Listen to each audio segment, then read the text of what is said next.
Hablamos de salud, hablamos de salud, hablamos de salud, hablamos de salud. Seguro que todos nosotros hemos escuchado lo importante que es tener un adecuado equilibrio emocional para sentir bienestar y sobre todo para poder relacionarnos con las personas que nos rodean de un modo satisfactorio. Sin embargo, a veces no sabemos muy bien qué es exactamente el equilibrio emocional, por lo que lo vamos a abordar hoy en este espacio de salud, como siempre, desde un punto de vista psicológico, la de Isabel Fernández. Isabel, ¿qué tal? Muy buenas. Muy buenos días, Lázaro. Bueno, en primer lugar, esto del equilibrio emocional puede resultar un término un tanto abstracto, ¿verdad?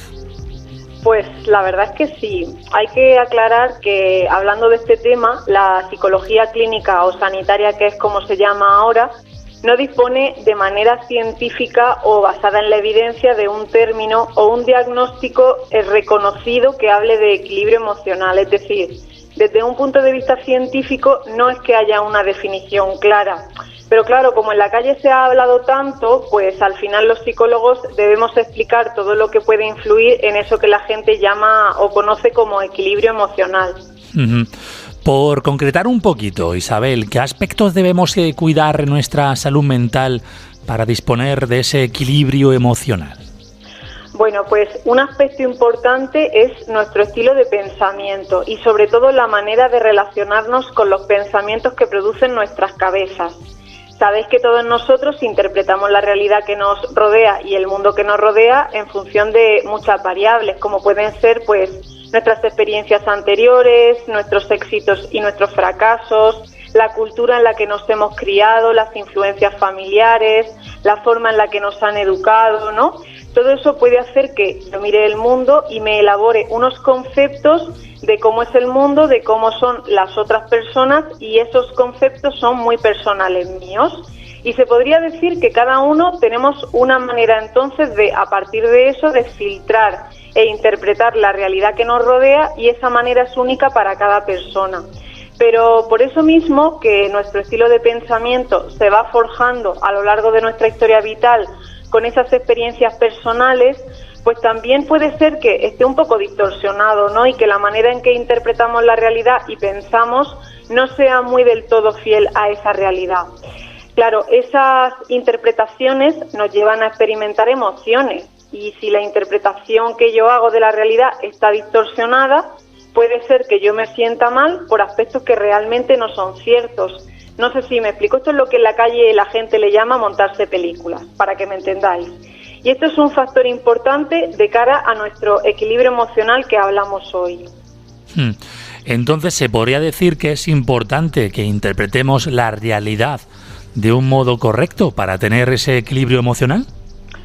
Sí, más o menos. Bueno, más que de un modo correcto, yo matizaría que es importante que interpretemos esa realidad de un modo flexible y equilibrado.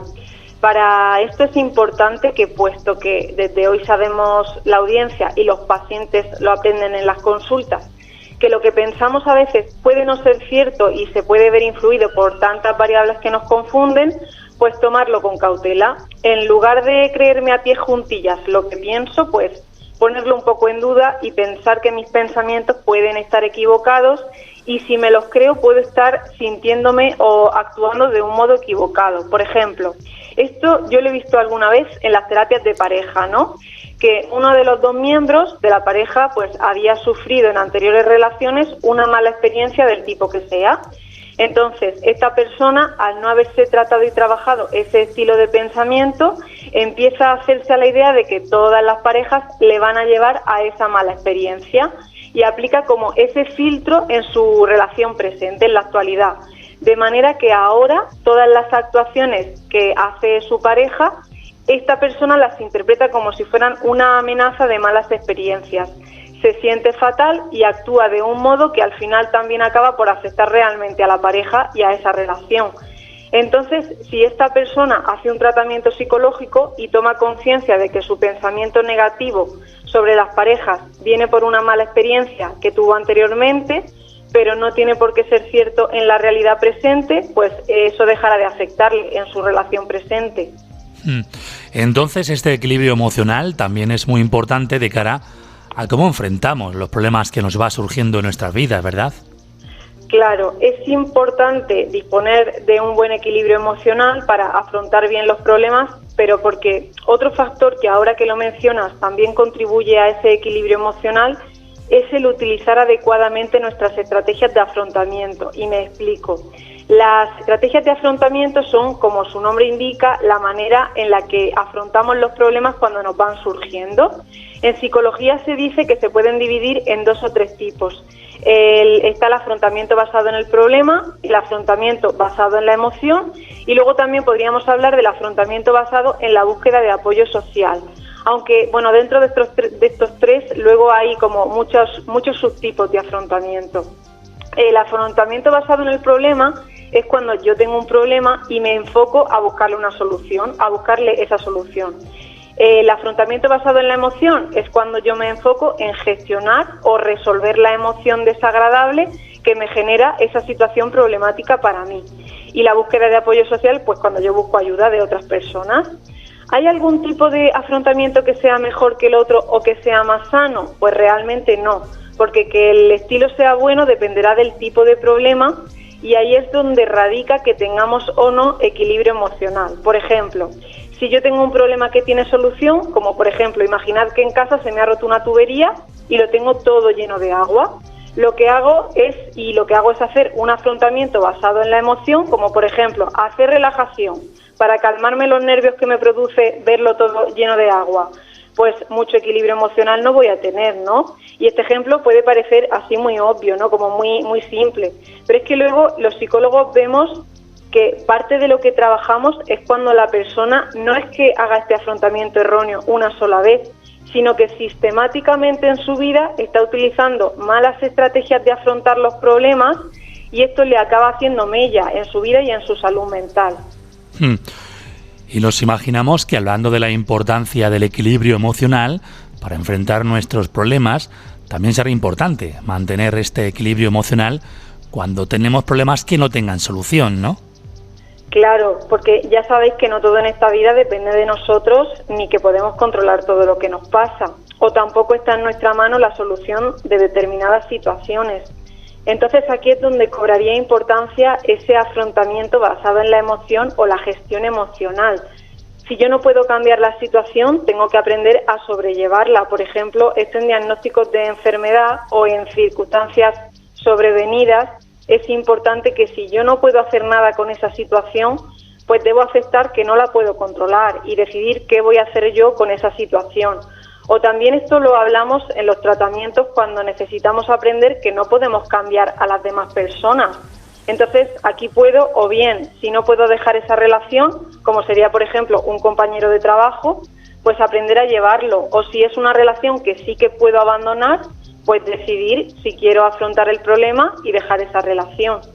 Entonces, Isabel, para no liarnos un poco, por lo menos aquí entonces es importante recordar que tener buen equilibrio emocional pues no es lo mismo que no sentir emociones desagradables, ¿no? Claro, siempre decimos que las emociones desagradables, aunque las vivamos como desagradables, son buenas, porque nos dicen que algo no está yendo bien. Entonces las emociones desagradables son necesarias y también son inevitables, igual que las agradables. Otra cosa es que yo me deje arrastrar por esas emociones y eso me perjudique. Por ejemplo, siguiendo con el ejemplo este del compañero de trabajo que te toca las narices, ¿no? Hablando así un poco en tono de humor. Pues es normal sentir rabia, sentir ira y que te haga sentir mal, ¿no? Pero aquí el equilibrio emocional está en no dejarme llevar por esa rabia y que me lleve a comportamientos que sean perjudiciales para mí y para otras personas de mi entorno también. Bueno, ya por último, al hablar de equilibrio emocional, a lo mejor nos lleva a pensar que puede tener algo que ver con los cambios de humor que experimentamos muchas veces algunas personas, ¿no? ¿Puede ser importante también este equilibrio emocional para no tener cambios de humor bruscos? Claro, si nos vamos al principio de lo que hemos dicho en el espacio de hoy, que ha hablado de que nuestra forma de interpretar el mundo nos lleva a experimentar emociones, pero como esa interpretación hemos dicho que puede estar equivocada, pues digamos que podemos a veces sentirnos mal por pensar equivocadamente. Pues los cambios de humor muchas veces vienen por esa falta de flexibilidad, digamos, a la hora de interpretar la realidad. Por ejemplo, a ver si me explico bien. Si yo adquiero, por ejemplo, la idea distorsionada e inflexible de que los demás siempre tienen que mostrar reconocimiento, por ejemplo, a mi trabajo, cada vez que aparezca alguien, un compañero, un paciente o quien sea, que no valore mi trabajo o que no lo respete, pues yo me voy a sentir fatal, porque yo de esa creencia extraigo que ese comportamiento del otro es para mí intolerable, absolutamente. Sin embargo, si mi estilo de pensamiento es más flexible y yo lo que tengo en mis creencias interiorizadas en mi cabeza es que habrá gente que no te valore porque no lo entiende o porque no saben valorar nada o por 1000 razones las que sean, porque el comportamiento de los otros, ya hemos dicho muchas veces que depende de los otros y vete tú a saber lo que lleva a esa persona a no respetarme, ¿no?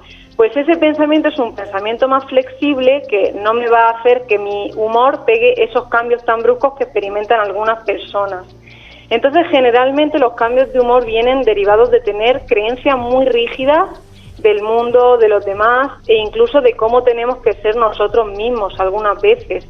Así que como hemos intentado pues acercar hoy a los oyentes, el equilibrio emocional puede depender también de ese estilo de pensamiento que cada uno de nosotros tenemos y que se puede trabajar, claro que sí. Por supuesto que sí. Bueno, hoy ha tocado hablar de equilibrio emocional. Isabel, ¿queremos hablar de esto o de otros temas? Queremos saber dónde poder localizarte. Bueno, pues como siempre estamos en la consulta de psicología de Policlínica Cejín y también tenemos las redes sociales de Isabel Psicología para que preguntéis dudas de este tema o de cualquiera que os ocurra. Por supuesto que sí. Bueno, pues Isabel, martes que viene a la misma hora y en el mismo lugar. Hasta el martes que viene. Un saludo.